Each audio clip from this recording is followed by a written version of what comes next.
Progressão dos espíritos. Perguntas 114 a 127. Os espíritos são bons ou maus por natureza?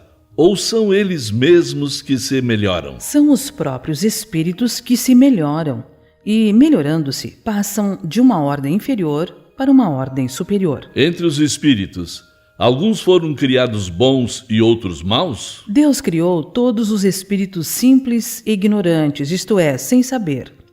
A cada um deu uma missão, com o fim de esclarecê-los e de os fazer chegar progressivamente à perfeição, pelo conhecimento da verdade, para aproximá-los de si.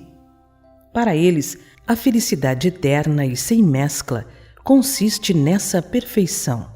Os espíritos adquirem esses conhecimentos, passando pelas provas que Deus lhes impõe. Uns aceitam essas provas com submissão e chegam mais depressa à meta que lhes foi destinada. Outros só a suportam, murmurando, e assim, por culpa sua, permanecem afastados da perfeição e da prometida felicidade. De acordo com isto, os espíritos se assemelhariam na sua origem a crianças ignorantes e sem experiência, só adquirindo pouco a pouco os conhecimentos que lhes faltam ao percorrerem as diferentes fases da vida? Sim, a comparação é justa. A criança rebelde permanece ignorante e imperfeita. Seu maior ou menor aproveitamento vai depender da sua docilidade, mas a vida do homem tem um termo, ao passo que a dos espíritos se estende ao infinito. Há espíritos que permanecerão para sempre nas ordens inferiores? Não. Todos se tornarão perfeitos. Eles mudam de ordem, mas isso demora, porque, como já dissemos de outra vez, um pai justo e misericordioso não pode banir eternamente seus filhos. Pretenderíeis que Deus, tão grande, tão bom, tão justo, fosse pior do que vós mesmos? Depende dos espíritos apressarem o seu progresso rumo à perfeição? Certamente. Eles a alcançam mais ou menos rápido, conforme seu desejo e submissão à vontade de Deus. Uma criança dócil não se instrui mais depressa do que uma criança rebelde? Os espíritos podem degenerar? Não. À medida que avançam, compreende o que os distanciavam da perfeição. Quando o espírito termina uma prova, fica com o conhecimento que adquiriu e não o esquece mais. Pode permanecer estacionário, mas não retrógrada. Deus não poderia isentar os espíritos das provas que devem sofrer para chegarem à primeira ordem? Se eles tivessem sido criados perfeitos, não teriam mérito para desfrutar das benesses dessa perfeição. Onde estaria o mérito sem a luta? Aliás, a desigualdade que existe entre eles é necessária às suas personalidades.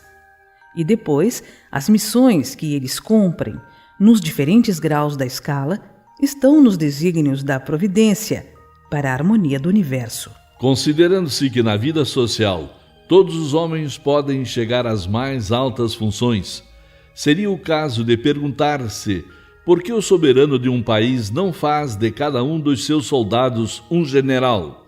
Por que todos os empregados subalternos não são superiores? Por que todos os alunos não são mestres? Ora, entre a vida social e a espiritual há esta diferença. A primeira é limitada e nem sempre permite que se suba todos os degraus, enquanto a segunda é indefinida e deixa a cada um a possibilidade de se elevar ao grau supremo. Todos os espíritos passam pela fieira do mal para chegar ao bem? Não pela fieira do mal, mas pela da ignorância. Por que é que alguns espíritos seguiram o caminho do bem e outros o do mal? Não têm eles o livre-arbítrio? Deus não criou espíritos maus, criou simples e ignorantes, isto é, com igual aptidão para o bem e para o mal. Os que são maus assim se tornaram por sua vontade. Como podem os espíritos, em sua origem, quando ainda não têm consciência de si mesmos, ter a liberdade de escolher entre o bem e o mal? Há neles um princípio, uma tendência qualquer que os leve mais para um caminho do que para outro? O livre-arbítrio se desenvolve à medida que o espírito adquire a consciência de si mesmo. Já não haveria liberdade se a escolha fosse determinada por uma causa independente da vontade do espírito. A causa não está nele, mas fora dele, nas influências a que cede em virtude da sua livre vontade. Esta é a grande figura da queda do homem e do pecado original. Uns cederam à tentação, outros resistiram. De onde vêm as influências que se exercem sobre ele? Dos espíritos imperfeitos que procuram apoderar-se dele, dominá-lo, e que se sentem felizes por o fazerem sucumbir. Foi o que se quis simbolizar com a figura de Satanás. Tal influência só se exerce sobre o espírito em sua origem? Ela o segue na sua vida de espírito até que haja conseguido tanto império sobre si mesmo que os maus espíritos desistem de obsidiá-lo. Por que Deus permitiu que os espíritos pudessem seguir o caminho do mal? Como ousais pedir a Deus contas de seus atos? Pensais poder penetrar os seus desígnios? No entanto, podeis dizer isto: a sabedoria de Deus está na liberdade de escolher que Ele deixa a cada um, pois cada um tem o mérito de suas obras. Uma vez que há espíritos que, desde o princípio, seguem o caminho do bem absoluto e outros o do mal absoluto, haverá talvez gradações entre esses dois extremos? Sim, certamente, e constituem a grande maioria. Os espíritos que seguiram o caminho do mal poderão chegar ao mesmo grau de superioridade que os outros? Sim, mas as eternidades serão mais longas para eles. Por estas palavras, as eternidades, deve-se entender a ideia que os espíritos inferiores fazem da perpetuidade de seus sofrimentos, cujo termo não lhes é dado ver, ideia que se renova em todas as provas nas quais sucumbem.